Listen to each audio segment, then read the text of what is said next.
Delighted to be joined by Marc Ó Sé to launch The Toughest Season. It is a picture book to be published in collaboration with Sportsfile, documenting this season. The book will be comprised of images from January to October 23rd, 2020, taken by GAA communities nationwide and those taken by Sportsfile as well. Now, fans can submit their photos by uploading them to Facebook, Twitter or Instagram using the hashtag #TheToughest. The book is going to be published in November and all the proceeds are going to AIB Together's partner charities, Get a House, Food Cloud, SOAR, Alone and Age NI and Age UK. You can check out AIB GAA on Twitter, Instagram and Facebook as well. Marc, how are things? How's life? Great, Eoin. How are you keeping? Not too bad now. What has the toughest season comprised of for you?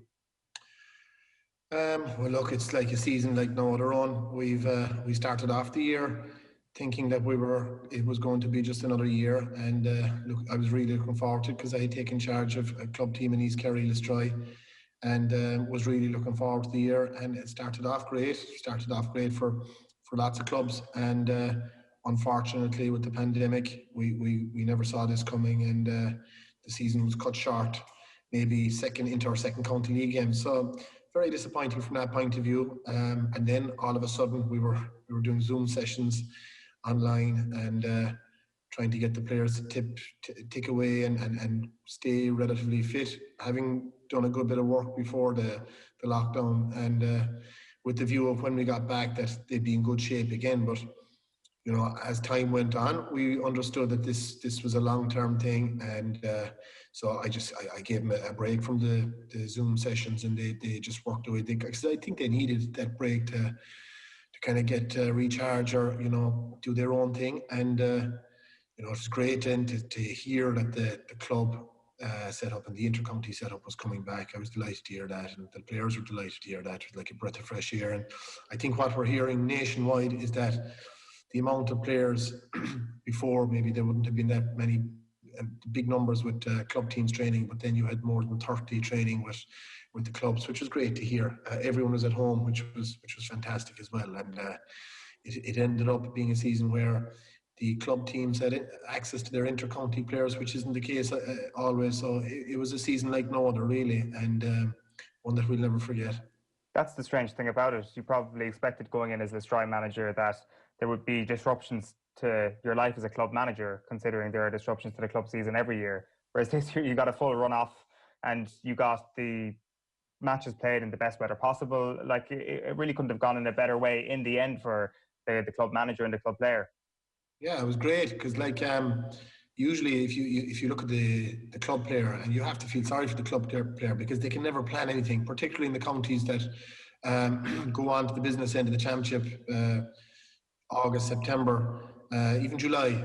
It's very hard for the club player to plan holidays with wives or girlfriends or anything like that, because they're waiting for the intercounty team to progress or exit the championship, and then they know that they're on with their club. So it's a very hard thing. But this year it was as I say, it was like no other, in that there was the club year and then there was the intercounty year. And now, whilst that's great, you would still have to feel for the intercounty player because they are going full on for the club and for the intercounty season. But from a club point of view, I mean, it's fantastic for club managers that have the access of their intercounty players, because usually you don't get access to intercounty players until the Thursday night before a championship game, which is kind of counterproductive. You're trying to work on tactics. You're even trying to do a field session with them, and it's a Thursday night, so your session is very much tapered. So from that point of view, this year was incredible that you were able to kind of work with your players, work closely with your players, and work with your full panel of players, which is great. Yeah, definitely. Like, is this something then that intercounty players will benefit from? Like you mentioned there, that it's going to be tough going, whatever it's going to be, 4, 5, 6 months straight. But in the long run, if this is a system that we look at for maybe next year or the year after next, is there a way that there can be a real ramping up of the standards, ramping up of the fitness levels throughout the season, where the intercounty player is getting the benefits of both worlds?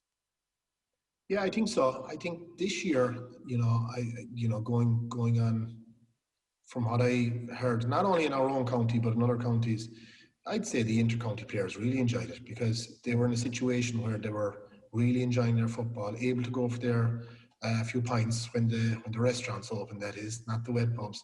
They were able to go for their few pints, so that was great. And I think they enjoyed it and they relaxed a bit, because I think, even when I finished up playing, there was that element of the professionalism coming in, and where, I remember starting off 2001, where it was like after a National League game, it was a night out with the lads, a few jars.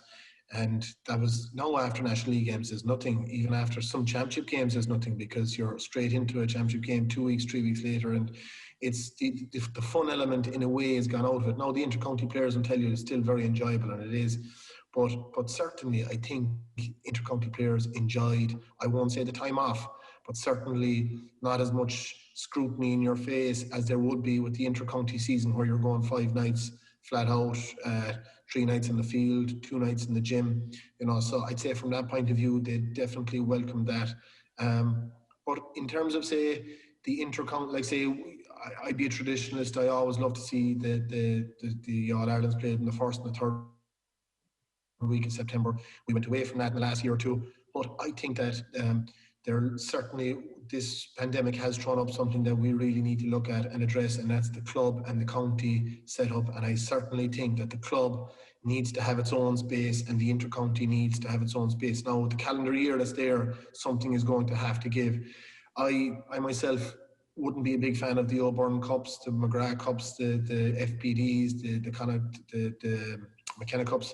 I just think that, that there's the intercounty season and the club season is too long. There's players going from December all the way through to the following December, and it doesn't make sense. No, they don't get a break, and I think that it's high time now they look and review the intercounty system, the club system. Something has to give, like I said, and I think that it's maybe the FBDs, the McGrath Cups, the McKenna Cups, and the O'Byrne Cups, because I think there's certain competitions out there that are even they're devaluing them, like the likes of the Sigerson Cups, which I think is a great.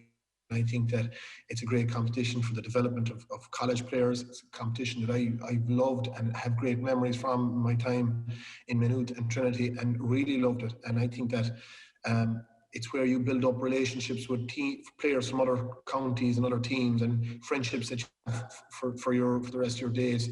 I have great friends with the Brogans from Dublin, Alan Dillon, Mayo, and the Barry Cahals from Dublin, and Rory Kavanagh from Donegal. All these lads who I played Sigerson with, and they're friendships that you have for a lifetime. So that's certainly something that I think the GAA need to look at. And also, I think they did very well in getting the club season completed, albeit there is 1 or 2 counties that have suffered more than others and are still kind of a small bit behind, but getting there. But I think there was a lot of positives this year with the club season, and I think that's something the GAA will have to go in and look at and try and see, can they just condense things for the championship and condense things for the club season. For sure. Did you manage to find out this year what sort of manager you're going to be? Did this in a way help you? You were talking about Zoom sessions. I guess that you had to communicate in a way this year that you possibly never expected. Did you develop as you would have liked as a coach this year? It was very much going the right way, in that it was set out for the month of April where the games are going to be played, and we were all geared up for that. And it was a season where the club team, they got out of the groups, which was great. They got out of the group stages and made the knockout stages, and unfortunately then we were beaten the knockout stages in the quarter final. And I suppose it was just at a point where we were getting going, just getting things going, and next thing you're out, which was very disappointing. So from that point of view, disappointing in that we didn't get to maybe have another game or two where we could kind of develop things, get maybe players who were injured back. So there was a frustrating side of it, but I certainly enjoyed it. It was very demanding. There was challenges, particularly say when players got injured and trying to replace players, and that was challenging, certainly. And but look, a great bunch of lads to work with, and I'm still working with them because we're playing in the O'Donoghue Cup, which is the East Kerry district, and looking forward to that. And we'll see where it brings us. You mentioned there that Listria are part of East Kerry. You would have had a midfielder in Ronan Buckley playing at the weekend, county champions beating Mid Kerry. There's only one player that everybody's talking about from last weekend, though, and it is David Clifford, that incredible goal. I'm keen to get your take on this from a defender's standpoint, because Peter Crowley was the man marking him, and it does seem that there's not much more you can do when you're up against an unbelievable talent like David Clifford in that position, with his audacity as well, which I think is probably the most impressive part about it. Yeah, and if you look at it, Peter Crowley had a great game. He played excellent. For that ball that went in, it required, if you look at it and just maybe rewind maybe 10 seconds before the goal, and what you see is just incredible movement by David Clifford. He goes right, and then his hand is pointed the other way, and he's looking for the ball on his left hand side, turns on to his right. Even at that stage, Crowley did very to get back into a position, and just looking at it at that stage, you would have said, okay, worst case scenario here, point given up, and he just rockets the ball to the back of the net. That's unmarkable, really, Owen. It's Crowley did very little wrong. Okay, David lost him for that, just for that half second, he lost him, and David was gone to his left, and it was the pass had to be perfect, which it was. But what a goal! Look, we're looking at a player, one of the greatest that'll come out of our county, and he's only the tender age of 20. Maybe he's gone 21. I'm not so sure, but he's a young man, and already you see the size of him. You see how strong he is. He's only going to get stronger and stronger, and as he will get far more experience as time goes on, and. But already we've seen what he's capable of doing. Even talking to intercounty players from other counties, and having chats with them, and them telling me how effective he is, how they've never seen. So look, he's been great. I think the other thing the county championship has drawn up in Kerry is that there's other players that have really performed. The likes of Tony Brosnan from Dr. Crokes. Now, unfortunately, he got a bad injury and punctured his lung. But you would love a situation whereby he was back in and he was really putting pressure on the lads.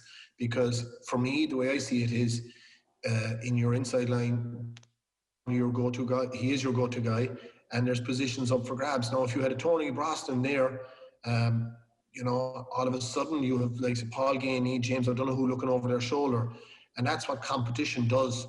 It makes players try and go to the extra level, and that's where Dublin have had it over most teams in the last few years, whereby look, even Bernard Brogan's book there recently, where he was trying to knock on the door, and you're knocking on the door, but it's the likes of Conor O'Callaghan, Dean Rock, and Paul Mannion that's inside the door. So it's a very hard door to get through. And I think if you had a situation where Tony Brosnan keep right just in time for championship, all of a sudden there's a completely different dynamic in the Kerry team, and it's a team that you'd be fearful, particularly there for forward line. For sure. If you were a coach coming up against David Clifford, what is the blueprint for stopping him? Is it simply double marking? Because as you say, sometimes he's unmarkable, but I presume you mean that in a one-on-one sense. Yeah, it's something myself and Tom O'Sullivan used to often talk about. If you were marking a player that was able to kick right, kick left, the key thing for me is deny possession. Don't let him get the ball. Now, obviously, if you're as good as David Clifford or if you're as good as Conor O'Callaghan, these lads are going to get the ball. And when they do, that's when they build up their momentum. So the key for me is obviously pressure out the field, pressure on the kickers. I often found, particularly playing in Croke Park, and if you were under pressure in the middle of the field, the full back line was a lonely place to play, because it was like playing a game of backs and forwards.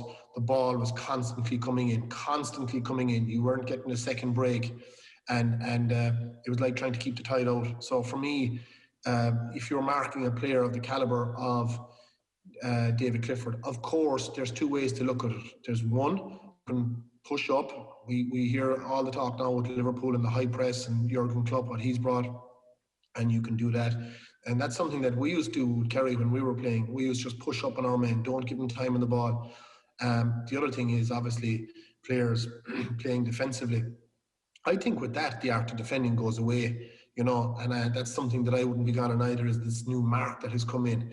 One of the greatest challenges was if your man won the ball, you knew that he had to take you on. You knew that, as a good defender, what were you going to do? Were you going to put him on his weak leg? Now with David Clifford, it's clear that he doesn't have a weak leg, but the good defenders would always take him out of his comfort zone. And for me, with I know I'm going off track now a small bit with the No, Marc. not at all. Like for me, the Marc was it's just taking away from the beauty of the game, because a good defender is able to put his man foot and then maybe get a block.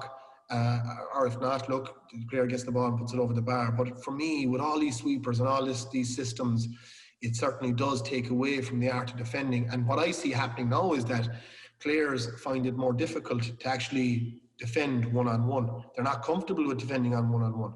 And I think, it's no different to high fielding. I think the art of defending is a small bit lost with these new rules coming in. Yeah, no, I was actually going to ask that about defending one-on-one. It definitely is something that I've observed over the last couple of years, and it seems that defending in front of a forward is far more of a high wire act now than it was 10 years ago. Am I right in saying that? Like, it just seems that if you're in front of your man, the movement of the forwards at the very top level right now is so good that they will find some lane behind you, or they will make you look like a fool. I'm not sure if that's just guesswork on my part.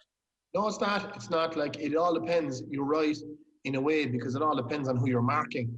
And it's something that I used to often do was defend just slightly. And I mean, ever so, not even a meter, a half a meter, arm my man. And I'd always be able to put my hand, be able to touch him. So I'd be looking, but I'd also be looking at the play and be able to touch my man. I'm not, because everyone was different. But if he went the other side, that I was able to put my arm out and be able to touch him, and I knew he was close by then. The danger in that is if you do get the perfect ball in, that ball over the top. And if you're marking fellas who are particularly good over their head, from Kerry's point of view, Gooch was very good over his head. Kieran Donaghy was obviously very good over his head. Darrow Kinnear was good over his head. So it was risky. What it meant for me doing that, constant communication with my goalkeeper behind me, left, right, so there was, it wasn't something that was just you go and you do. It was kind of, you'd spend hours talking to the likes of Diarmuid Murphy, goalkeepers, Brendan Keeley, Brian Kelly, lads like this, constant communication. And it's something that takes time. But then again, there was defenders that defended differently. Tom O'Sullivan, he completely, he was really fast. So he could nearly play his man behind, still be that fast to get out in front. Whereas I kind of depended on, say, judging where the play was going to come, and so that was every different strokes for different folks. But that was, I suppose we're all a bit different, Mm-hmm. And like maybe that is one of the big lessons from last year's All Ireland, is that the Stephen Cluxton coming out to act as an extra defender when Johnny Cooper was off the pitch need not be an emergency reflex. It can be something when you're 15 on 15 as well, that you can mark a player like David Clifford from in front of him if your goalkeeper is ballsy enough to actually come in behind him and stay 20 yards, maybe not 20, but 15 yards off his goal line. Yeah, it's like, you think back in it and you think that, just we had the chance to really, I suppose, drive it home and win that game. And these are fellas, but these are great players, the likes of Stephen Cluxton. These are fellas who aren't really looking to the sideline to ask for the solutions from Jim Gavin. And he will give guidance, there's no doubt. They will regroup at half time and change things up. But here are lads as well who are able to kind of make decisions on the team, on the field. And I'd say there was a bit of both there. I'm sure it is about half time if there was situations whereby, you could do that high press and push out, but it is risky. There's no doubt about that. And if you have players on the team that can take advantage of that risk, then, but I suppose it's a game of inches. And Kerry were certainly very unlucky in the draw match. I think we all know that. There was chances, and possibly our best player, David Moore, on the day, it was just unlucky that he was the fellow who gave the ball away towards the end, and you couldn't fault him over the 75, 80 minutes. What a game he had. And look, but as I say, a game of inches and what ifs, but unfortunately it just didn't work out.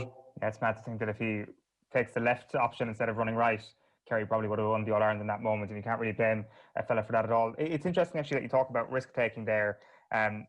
Like, it does seem, and I know this is kind of like based on the Clifford goal as well at the weekend, that forwards anyway are willing to take that bit more of a risk these days? We'd Michael Quinlivan on the show a couple of years ago talking about how there's just way more of a culture within forwards at the moment to think about the upside when you're within 20 yards of goal, even if there's a fella between you and the sticks, that going for the goal, going for the 3 points, going for the jugular is something that is to be encouraged at the moment. Is that the way you've seen the game going? Yeah, I do. I see it going that way. I see kind of, there's like, how many people out there want to be a Conor O'Callaghan or a David Clifford or a Paul Mannion? A load of people want to be, and I blame the Gooch for it, because when he was playing, they all wanted to be the Gooch, and nobody wanted to be Mike McCarthy or Tom O'Sullivan or anyone like that. But so it's the Gooch's fault. But there certainly is, like, it's out. I think that there is an emphasis, and I think it's a great thing within a player. I think it's a bit of a killer instinct. When you need a score, and if it's on, but obviously there's you play cleverly, you watch clever as well, and situations when it requires a point or ticking over, or have that killer instinct where you have that goal in you, and but I think certain players have that, and it's just a composure within the player that's able to do that. And as I say, if you're marking one of those players, you even mentioned Michael Quinlivan there, what a fantastic player. Really, really tough days out marking him, particularly in Thurles Semple Stadium. Great player. So, there's certain players that have that skill just to be able to take the man on. And I mean, we look back there at the All-Ireland final a few years ago, Conor O'Callaghan. Was it the first minute of the game, or was it, I forget if it was the semi-final, I think it was the final against Mayo, where he just goes straight through into the hill and gets that goal. And just against Tyrone, wasn't it? Oh, was it Tyrone? Yeah, you're right. Tyrone. But just that run, and for me, you talk about players and you talk about inside forwards. What's the hardest thing to defend? Excuse me. That's the toughest thing to defend. Is that fella, if he gets a run on you, taking you on, that's for me. It's what you do then. You obviously try and get a hand in when he's taking a hop or a solo, if you can get close. If not, it's pulling a fella down. And as we know now, pulling a fella down is not only a free, but it's also a black card. So, it's so dangerous when a fella has that explosiveness, like Conor O'Callaghan, that can take you on. So for me, we are lucky, and if I'm being honest, if I was taking a forward any day long, I would be taking David Clifford, because for me, he's just extraordinary. He's maybe I'm a bit biased in that now, but he is extraordinary. I don't think anyone has reached his heights in the current game. But Conor O'Callaghan is, I think the Dubs are very happy with him. He's just incredible. Oh, absolutely. I think I'm actually getting confused myself. Wasn't it both days out he scored an early goal? It was Tyrone and Mayo in back-to-back games. Just incredible. Well, actually, put this, I know I'm putting you on the spot with this question, but it definitely seemed that the last night, when a goal was scored in such amazing fashion, the wind went out of the opposition sails more so than just a regular goal. What is the best goal you've conceded, or was there ever a moment like that? I mean, the obvious ones that come to my mind anyway would have been any of the McManaman goals, that they're scored in fairly emphatic fashion. They kind of loop over the goalkeeper. Is that something that you read into it all, or like that you are deflated by such a kind of a weird, unlikely event occurring on the pitch? Yeah, I think the two McManaman goals. The first one in 2011, I didn't have. It was only in the end of the move that I was with the goalkeeper, because I was marking Bernard Brogan. So in those situations, if you have a 2v1, which it ended up on towards the end, I have to kind of be halfway between me and Brogan, but also trying to get close to McManaman. But he pulled the trigger, I'd say, outside the box. So in terms of, if you look back on that, there isn't much I could have done there. From a team point of view, you'd like to think, if you had that situation back again, that you would have pushed up there and then. And I mean out by the Dublin 45, where the move started, where the ball broke down, and push up there. Because I think what we did was we retreated, which, it was madness, really, when you think of it. But for the 2013 goal, certainly, I was out towards the middle of the field. Bernard Brogan was gone off at that stage. He'd already done his damage. But I remember the high ball coming out, and I was going for it because David Moore and Michael Darragh were to the left of me, and I'm in mid-air then, and halfway, I think it actually was Michael Darragh gets his hand to it, and I'm still in the air, and the ball is gone, and you have to get down, and you're getting back, and McManaman had, I'd say, maybe 2 yards on me. So, and that game was still in the balance, as we well know, until that goal. And to this day, I don't know, was he going for a goal or a pint, but we'll give him the benefit of the doubt. He's that good at scoring goals. I think he was going for the goal. But that's a moment, all right, that sticks in the memory, where if you had another opportunity at that, you would have changed things up a bit. Yeah, it's like asking to choose between two of your least favorite enemies at that point. But I get the sense there that you sleep a little bit easier at night over the 2013 goal rather than the 2011 goal, because at least the 2013 goal was, I don't know, the intentions were right, maybe, and you sat back in 2011. That's what I'm getting there. Well, with the 2011 one, I had to sit back because, if I didn't, the ball would have been slipped into Bernard Brogan and it was a goal anyway. So, in that situation, a defender will kind of try and go halfways, but at the same time, make the decision basically on. And McManaman made the decision, and he scored a goal. Yeah. Excuse me. Just one last thing then. This year's championship, obviously, who knows how this is going to go, who knows what sort of things we're reading into now will actually come to fruition. But one of these things is preparing for a winter championship. Like, I mean, I'm sure your team of the 2000s would have, I guess, stylistically loved the hard ground of the summer. If you had to face into a winter championship, your prospects might be diminished a little bit. I'm not sure if that's going to be the case for many of the top teams this winter. What do you think? Well, first of all, I'd like a situation whereby and you see a lot of the grounds to be confirmed where the game's going to be played. You'd like a situation where the grounds are going to be in good shape, where even though like intercounty teams have access to club ground or to their home ground, be it Fitzgerald Stadium for Kerry, Páirc Uí Chaoimh for Cork, we always know that Croke Park is in impeccable shape at all times. You'd love a situation where all these games are going to be played, that there isn't going to be much traffic in the fields beforehand. That's the first thing I'd like to see anyway. Secondly, I think that even if I just take, say, Kerry's opening game, with my Kerry hat on, we've seen this year, before the lockdown, how strong Cork were, albeit in Division 3.